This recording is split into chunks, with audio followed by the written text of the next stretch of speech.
Hey parents, Angelique here. I wanted to post a video with quick tips for how to transition from 2 naps a day to 1 nap a day. It's a question that I get quite a bit, and I thought it'd be helpful given that there's a time change. Sometimes babies try to drop naps around the same time as the time change. So there are 2 developmental stages around the first birthday that can start the timeline for dropping naps. And very often for babies, they don't drop those naps until they're closer to 14 to 18 months, but up to 5% of toddlers, babies or toddlers, are down to 1 nap a day by their first birthday. 5% is a real small amount. So for most toddlers, they won't drop their nap. They won't go down to 1 nap a day until sometime between 14 to 18 months. The key sign that your toddler is transitioning to 1 nap a day would be that they start to take a short morning nap. A short morning nap would be 20 to 30 minutes, or it takes them 30 to 60 minutes to fall asleep for that nap. Usually it's the morning nap, but it could be the afternoon nap. If you've seen that for most days of the week, like 4 or 5 days of the week, it's a sign that your little one is going down to 1 nap a day. And you can start the transition by pushing the start of their morning nap to 15 minutes later every 1 to 2 days. So 15 minutes later every 1 to 2 days, start the morning nap. And then sometime over the course of 2 weeks or so, they'll be down to 1 nap a day, and that start of the nap is sometime between 12:30 and 1:30 p.m. That's quick tips for going from 2 naps to 1 nap a day. Thanks so much. Hi parents, Angelique Millette here with a sleep tips video. Today's topic is the 18 to 22 month developmental milestone. I wanted to talk about this today because it happens to be the second most common time for parents to reach out to me and enlist my help. The reason is that it's such a serious sleep regression that toddlers go through that they may go from sleeping very well at night to frankly not being able to sleep at all. They may have bedtime settling issues, waking up in the middle of the night for several hours, or early morning waking. Some of them stop napping. So the period of time from 18 to 22 months is a period of language acquisition, which basically means that your toddler is going to be talking a lot or trying to talk a lot, and they may be gaining up to 10 new words per day. It's an explosion of vocabulary, which is really cool, really fun. They'll understand a lot more than they ever have. They'll be trying out words, but it makes it really difficult for them to sleep because all they want to do is talk and practice talking. So the period of time when they are supposed to be sleeping is this time for integrating all these new words, cataloging them to the library, like I like to say. And so instead of sleeping, they just stay up in the middle of the night and talk. It's like their brains are on espresso, and they're firing and wiring all this new information, and they just simply can't sleep. So during that period of time, they may become more clingy. For some toddlers, they stop sleeping for a few nights or maybe a week. And then for other toddlers, they'll stop sleeping for sometimes several weeks. I've even seen a handful of toddlers stop sleeping for 4 to 8 weeks. So it's a mighty big regression that they have around sleep. It's a normal regression, but it is a big regression, and as a result, they have a very difficult time sleeping.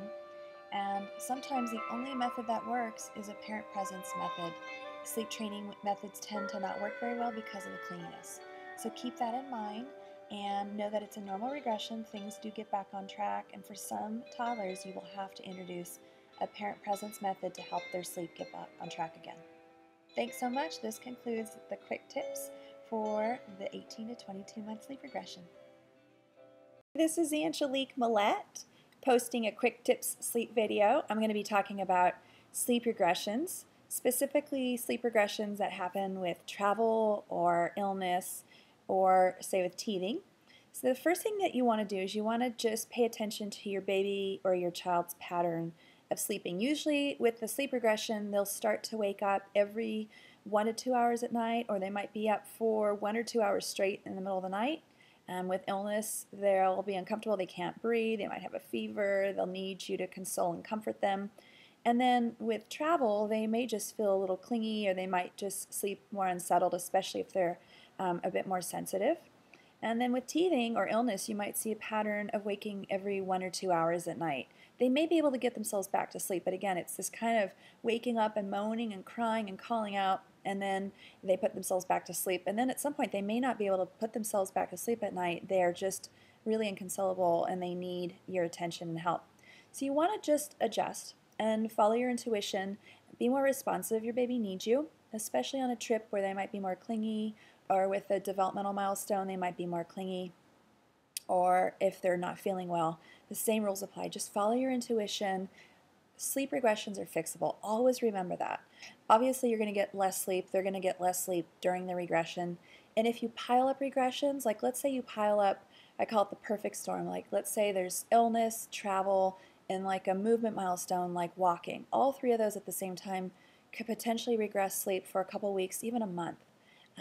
So that means that there's going to be a little adjustment, a little bit less sleeping, and then as soon as the window of opportunity presents itself, and that means where you have a pattern or schedule where there's not much going on for a couple weeks, and your baby's illness symptoms or teething symptoms have really, they've passed or they've lessened, that's your window of opportunity. And at that point, you can start to do a sleep method again. Any one of the sleep methods that I use in the Millette method, the no low cry, parent presence methods, or sleep training methods, any one of those will work at that point.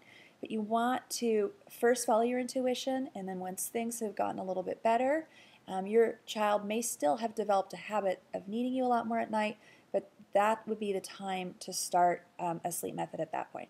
All right, that wraps up handling sleep regressions. It's a quick tips video. If you'd like more information, I have an hour-long webinar.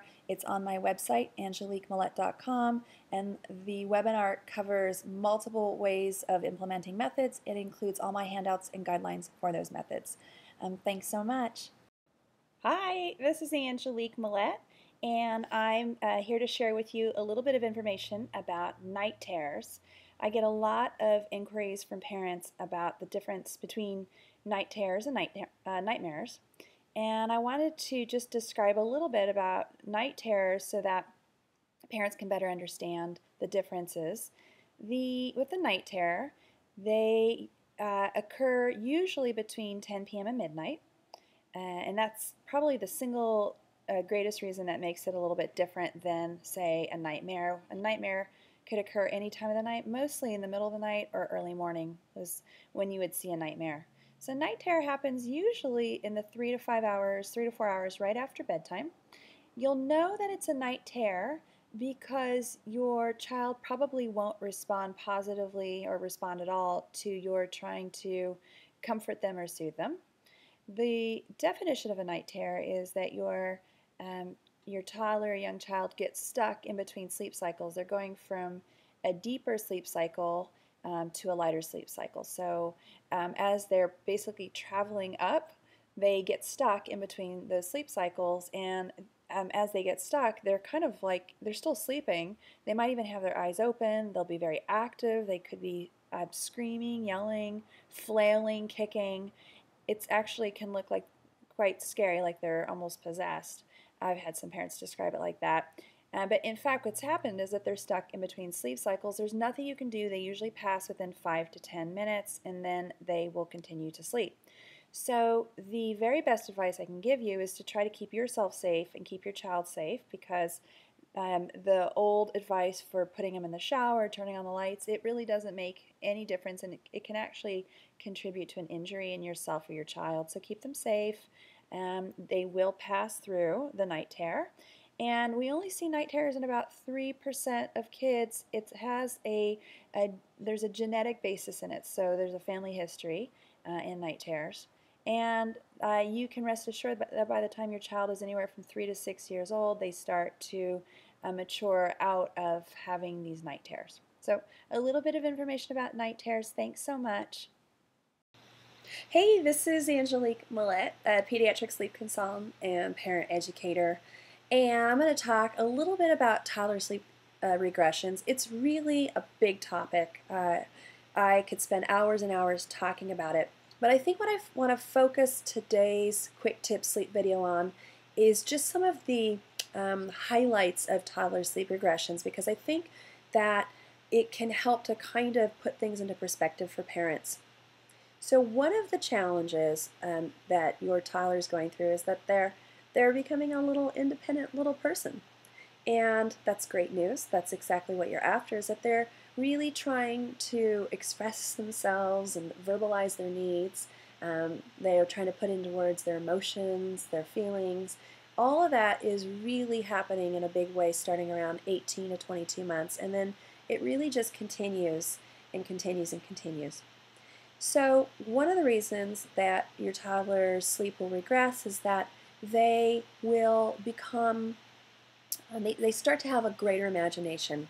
Fear of the dark starts to develop around age 2. Impulse control starts to develop around age 2.5, and these are proximate times. So you have this fear of the dark that starts around age 2. Impulse control, which means that they could respond to rewards or consequences. They could be coaxed to stay in bed or put themselves to sleep with your encouragement. That starts around age 2.5, 3. The other thing that's really happening around age 2 is that their imagination is just skyrocketing. It's really going through the roof, which is great. What you start to see is this development of a lot of pretend play, where you'll see them kind of putter about their toys, and they'll tell stories about the experiences that they had at the park, maybe at a daycare or preschool program, maybe with a younger sibling. They start to put that into imaginative play, and as they're playing, they work out feelings, emotions, their issues. It's a great thing that your toddler is doing that. The more that they can do that, the easier it is for them to actually sleep at night. So encourage that pretend play. You can't really discourage it. That's what they want to do anyway. But it does mean that as their imagination and creativity starts to increase, that they may develop fears and phobias, and you would start to see the development of these nightmares. Common topics that I see in a child's nightmare would be spiders, monsters, dinosaurs, whales, something big that might be coming after your child. Those are all very normal, healthy kinds of topics or nightmares for your child to have, but it would wake them up at night, and they may have a fear of going back to sleep. So you could see that there's this rich interplay happening in your child's sense of themselves, their emotional makeup, their imagination, and all that plays a part in sleep regressions. And they're frankly becoming some normal kinds of insecurity and clinginess where they just really need you a lot more. So I just want to put that into context so that parents can really understand that when it appears that their child is maybe being naughty or not paying attention at bedtime or really pushing the limits, in fact, this rich tapestry of development and your child's budding independence and imagination, all that is playing a part in their ability to feel safe and secure and put themselves to sleep at bedtime, and then feel safe and secure to put themselves back to sleep in the middle of the night. It really helps us better understand why they would get out of bed at night and look for you, why they would get out or wake up at night and call for you. All of that is a normal part of a child who's feeling a little bit more insecure and clingy due to all these big changes that they're going through. So I hope that's helpful for you. It's been great to share that information with you. And then you can look on my website to find out a little bit more about how to use the chair mattress method. It's under the topic Toddler Sleep Regressions in the archive webinars, and it talks all about how to help a toddler who's getting out of bed at night, how to help them stay in their bed at night without making them feel more clingy and insecure and anxious. Thanks so much. Hey, this is Angelique Millette, a pediatric sleep consultant and parent educator, and I'm going to talk about the transition from the crib to a toddler bed or a child's bed. So typically that transition happens between the time your child is aged maybe 2 to 3. Impulse control develops around the time your child is 2.5. Some children are already developing it before 2.5, but for most it happens after 2.5 to age 3 and then on. And you'll know that they're starting to develop impulse control because they'll be able to respond to rewards and consequences, and you'll just start to see that there's some delay in gratification, that they'll be able to sort of delay their needs for a sort of a result or a reward. So if you have to make the transition out of the crib, earlier than say 2.5, 3, and that can happen because you have a toddler who's climbing out of the crib, which could happen between the 18 to 22-month developmental milestone. It's a particularly big time for language acquisition. They're getting up to 10 new words per day, and as that's happening, they just become more clingy. They may want to climb out of the crib. So if you're finding that you're kind of having to make this transition out of the crib sooner than you would like to, you have a few options. The first option is simply using the conversion crib. And a conversion crib is when you remove one side of the crib. Usually there's a piece that as you remove the side of the crib, you replace it with it's like a half, it almost looks like a half crib side. It's almost like a little gate, but there's a little hole to it. And that's a conversion crib, and that would permit your child to be able to get out of the toddler bed if they needed to at night, which once they start to do some potty learning, they're going to need to do that. If you have to use the conversion style crib, if that's the setup arrangement that you have, basically what you do is from one night to the next, you just remove the side, you put on the conversion side, and then you basically start bedtime routine as you normally would. Now for most toddlers, they are actually going to stay in bed, which sounds surprising, but for some reason they find that the side rail is a limit and they'll stay there. But for some toddlers, they just won't. They just don't have the impulse control. They're just really excited by that freedom and that space, and they will get out of their beds at night, and you'll find them wandering the hallways. You might find them in your room or in your bed. And for those parents that want to help their children to sleep in their beds for the whole night, you can use a method like the chair mattress method to help them stay in their beds for the whole night. I won't be able to go into too many details about that method, but I do have that method on my website under the webinar, the archived webinars. If you look under the topic toddler sleep regressions, I discuss the chair mattress method and how to use it specifically for a child who's getting out of their bed at night. If you don't use the conversion crib, the other option that you have is to set up a mattress in your child's room. And I like the mattress option because you can sit on the mattress with your child, and maybe the week before you actually move them out of the crib, you can do the bedtime routine on the mattress, do some snuggles there in the evening. But after you finish the bedtime routine, put them down in their crib at night, so they're still sleeping in their crib. Do that for about a week. So they're starting to get used to getting their needs met and having some snuggle time with you on their bed. They're not quite sleeping there yet, but then after about a week of having that snuggle and that bonding routine at bedtime, then get rid of the crib and then just have them sleep exclusively in their new bed. And again, the same rule applies there with the new beds. Some toddlers will just stay on their new mattress. They won't really get out of bed. Others won't be able to. They just get very excited by the new space. They get out of bed at night. You can think about putting up a baby gate, but I would recommend that you take a look at the toddler sleep regression webinar on my website to learn more about this chair mattress method. It's a great method if you do have a little one who's getting out of bed at night. Thanks so much. That wraps up this quick tips video.